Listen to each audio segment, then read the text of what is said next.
नमस्कार शेतकरी मित्रांनो, आज आहे 10 मे 2024। तर बघूया हवामान अंदाज। तर आजपासून पुढील 8 दिवस महाराष्ट्रामध्ये पाऊस सक्रिय राहण्याची शक्यता आहे। आज जरी पाऊस कमी असला तर उद्यापासून पावसाचा जोर वाढणार आहे।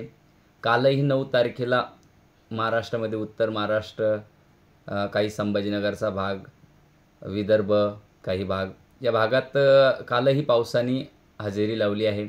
तसेच आजही पाऊस बऱ्याच ठिकाणी हजेरी लावेल, पण उद्यापासून पावसाचा जोर वाढणार आहे।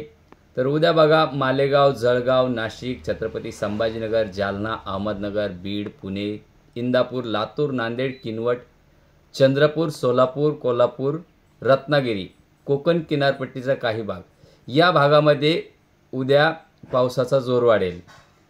तर 12, 13, 14 चांगल्या पावसाची शक्यता आहे। 12, 13, 14 तारखेला काही भागामध्ये मेघगर्जना व सोसाट्याच्या वाऱ्यासहित तीव्र स्वरूपाचा पाऊस पडेल। तर काही भागामध्ये हलक्या स्वरूपाचा पाऊस पडेल। यामध्ये मराठवाड्याचा बराचसा भाग, विदर्भ, मध्य महाराष्ट्र, उत्तर महाराष्ट्र, कोकण किनारपट्टी, जवळपास संपूर्ण महाराष्ट्रामध्ये हा पाऊस सक्रिय राहण्याची शक्यता आहे।